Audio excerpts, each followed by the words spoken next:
নমস্কার, আমি তারাশঙ্কর আপনাদেরই চ্যানেল স্টার স্টোরি ভাই নিয়ে আপনাদের হার্দিক অভিনন্দন জানাই। আজকের জ্যোতিষীয় আলোচনা কিন্তু দেবগুরু বৃহস্পতির রাশি পরিবর্তন নিয়ে। দেবগুরু বৃহস্পতি 15ই মে রাশি পরিবর্তন করতে চলেছেন। 15ই মে 2025 দেবগুরু রাশি পরিবর্তন করে আপনাদের রাশির দ্বিতীয়ভাবে গোচর করবে। এতদিন পর্যন্ত কিন্তু আপনাদের রাশিতেই দেবগুরুর গোচর ছিল।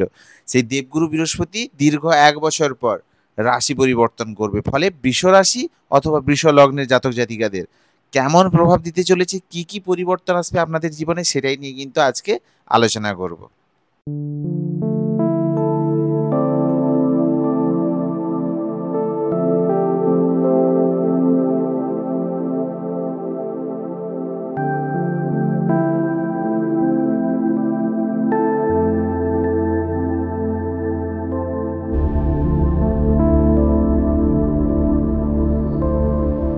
আর দ্বিতীয়ভাবে দেবগুরু বৃহস্পতির গোচর কিন্তু শাস্ত্রে সবসময় শুভ বলেই কিন্তু মানা হয়। আর দ্বিতীয়ভাবে দেবগুরু বৃহস্পতি এক্ষেত্রে কিন্তু আপনার ইনকামে বৃদ্ধি করাবে। সেটা আপনাদের বৃষ রাশি হোক কিংবা বৃষ লগ্ন, দ্বিতীয়ভাবে দেবগুরুর গোচর সবসময় শুভ। তাছাড়া যেমন আগেই বললাম ইনকামে বৃদ্ধি করাবে, তেমনই কিন্তু এই সময় আপনি আপনার পরিবারের পূর্ণ সহযোগিতা পাবেন। পরিবার আপনাকে পূর্ণ সহযোগিতা করবে, বা যে কোনো ধরুন গুরুস্থানীয় ব্যক্তি বা ধরুন যে কোনো পিতৃ তুল্য কোনো স্থানীয় ব্যক্তির পূর্ণ সহায়তা এই সময় আপনার জীবনে মিলতে পারে। তাছাড়া কি অর্থের দিক থেকে আপনি যেমন অর্থ সঞ্চয় সহজে করতে পারবেন, তেমনই কিন্তু জীবনে সাফল্য এনে দেবে। তাছাড়া দেখুন দেবগুরু বৃহস্পতি দ্বিতীয় ভাব মানে কি বাণীর ভাব। বাণীর ভাবে দেবগুরু বৃহস্পতির গোচর কিন্তু এক্ষেত্রে আপনার কথাবার্তার মধ্যে মাধুর্যতা নিয়ে আসবে। তাছাড়া আপনি এই সময় সব সময় যখন দ্বিতীয়ভাবে দেবগুরু গোচর করে তখন কিন্তু আপনি চেষ্টা করবেন যাতে সত্য কথা বলার। আপনি নিজে থেকেই চেষ্টা করবেন কিভাবে সত্য কথা বলার, বা আপনার কথার মধ্যে কি বলে সত্যতা বজায় রাখা যায় কিভাবে, তার চেষ্টা আপনি এই সময় সবসময় করবেন। তাছাড়া দেবগুরু বৃহস্পতি দ্বিতীয়ভাবে কিন্তু আপনাকে আর্থিক দিক থেকেও কিন্তু সমৃদ্ধি আপনাকে এনে দেবে। এছাড়া দেখুন দেবগুরু বৃহস্পতির এই দ্বিতীয়ভাবে গোচর যেমন আপনাকে আগত যে 1 বছরের মধ্যে যে কোনো ধরনের পৈতৃক সম্পত্তি প্রাপ্তিতে কিন্তু যেমন আপনাকে সাহায্য করবে। আপনার এই সময় আগত 1 বছরের মধ্যে যে কোনো ধরনের পৈতৃক সম্পত্তি প্রাপ্তি হতে পারে। সেকেন্ডলি শুধু দেবগুরু বৃহস্পতির কথাও বলবো না, শনিরও পজিশন দেখুন। শনি কিন্তু আপনাদের লাভভাবে গোচর করছে। সেক্ষেত্রে কিন্তু আপনার সেভিংসের জায়গাটা যেমন মজবুত করবে, তেমনই কিন্তু আয়ের বৃদ্ধি, ইনকামের সেভিংস সেই জায়গাটাও কিন্তু আপনার ক্ষেত্রে সাপোর্টিভ করবে। তাছাড়া এই সময় দেবগুরু বৃহস্পতি দ্বিতীয়ভাবে গোচর করতে আপনি যদি সঠিক জায়গায় সঠিক ইনভেস্টমেন্ট করেন, সেক্ষেত্রেও কিন্তু এই সঠিক ইনভেস্টমেন্ট আপনার জন্য লাভদায়ী হয়ে ফিরে আসবে এই আগত 1 বছরের মধ্যে।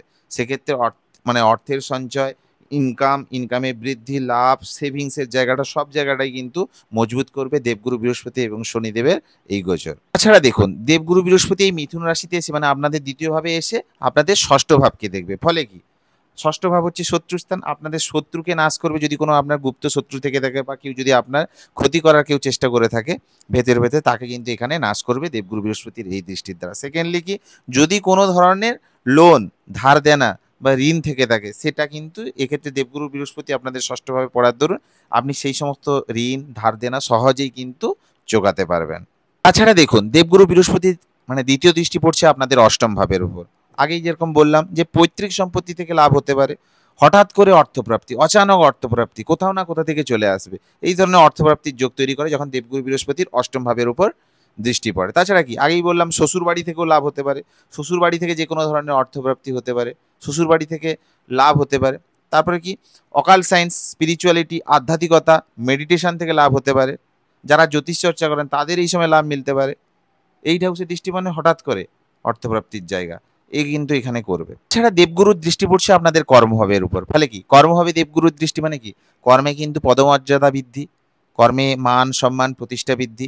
যে কাজের আগে মান পেতেন না, এখন সেই কাজের জায়গায় সেই কাজ করলে আপনি প্রপার সম্মান, রেসপেক্ট, পদমর্যাদা পাবেন। কর্মের জায়গায় গ্রোথ দেখাচ্ছে, ইনকামে যেমন বৃদ্ধি করাচ্ছে, তেমনই কিন্তু দেবগুরুর এই পুরো গোচর কিন্তু আপনাদের কর্মের জায়গায়, সেভিংসের জায়গায়, আয়ের জায়গায় অনেক বড় পরিবর্তন আসতে চলেছে। নতুন কর্মপ্রাপ্তির যোগও তৈরি করছে। যারা নতুন কর্ম খুঁজছিলেন সেক্ষেত্রে দেবগুরু বৃহস্পতির এই গোচর আপনার কর্মের জায়গাকে শ্রীবৃদ্ধি করবে। মানুষের সহজেই আপনার কথাবার্তা, আপনার কাজকে রেসপেক্ট করবে, সম্মান করবে। কর্মের জায়গাও কিন্তু খুব ভালো দেখাচ্ছে। তবে একটা কথা বলবো, যদি দশা এই সময় আপনাদের ভালো থাকে তাহলে যে কথাগুলো বললাম এগুলো 100% আপনাদের লাইফে ঘটবেই ঘটবে। কারণ গোচর যে কোনো ইভেন্টকে অ্যাক্টিভেট করে, কিন্তু যদি দশা আপনার ক্ষেত্রে সাপোর্টিভ হয়, কি দশা চলছে আপনাদের পার্সোনাল হরোস্কোপে, তাহলে এই ইভেন্টগুলো আপনাদের লাইফে আসবেই আসবে। আর যদি দশা সাপোর্টিভ না হয়, তাহলে কিন্তু গোচর যেরকম অ্যাজ ন্যাচারাল সেই রকমই আপনি দেখবেন, তেমন কোনো পরিবর্তন দেখবেন না। তবে দশাটা আপনার ক্ষেত্রে সাপোর্টিভ হওয়া কিন্তু খুবই জরুরি। যদি দশা সাপোর্টিভ না হয়, তাহলে এই দেবগুরুর বৃহস্পতির গোচরটাকে কিভাবে নিজের ক্ষেত্রে সাপোর্টিভ করবেন এবং এই ইভেন্টগুলোকে কিভাবে পজিটিভ ফল নিজের ক্ষেত্রে নিয়ে আসবেন। কারণ আমি একটা কথা বলছি, দেখুন, ন্যাচারাল জোডিয়াকে থার্ড হাউস হচ্ছে মিথুন রাশি, আর সেই মিথুন রাশিতে দেবগুরু বৃহস্পতির গোচর। থার্ড হাউস কি? আপনাদের কমিউনিকেশন, তাই এই সময় বা বাক্যের প্রকাশের হাউস। দ্বিতীয় ভাব হচ্ছে আপনার বাক্য। আর থার্ড হাউস কি? ন্যাচারাল জোডিয়াকে থার্ড হাউসে যাচ্ছে দেবগুরু, মানে বাক্যের প্রকাশের হাউস। সেক্ষেত্রে এই সময় যদি যে কোনো ধরনের মন্ত্র উচ্চারণ করেন, মন্ত্র পাঠ করেন, সেক্ষেত্রে আপনাদের জন্য খুবই বেনিফিক হবে। আর দেবগুরু বৃহস্পতি যখন দ্বিতীয়ভাবে গোচর করে, এই সময় যদি আপনি নারায়ণ কবচ যদি শ্রবণ করেন বা পাঠ করেন, আপনাদের ক্ষেত্রে খুবই বেনিফিক। যদি পারেন বিষ্ণু সহস্রনাম পাঠ করুন, সেটাও আপনাদের সব ধরনের সমস্যা যদি কোনো কিছুতে ফেস করে থাকেন, বিষ্ণু সহস্রনাম করুন, সেক্ষেত্রে কিন্তু আপনাদের জন্য খুবই সাপোর্টিভ হবে সব ধরনের সুফল পেতে। এর কোনো জুড়িমালা ভার।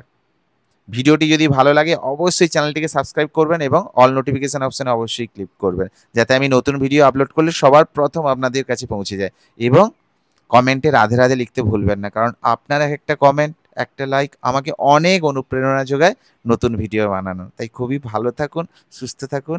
রাধে রাধে, জয় জগন্নাথ।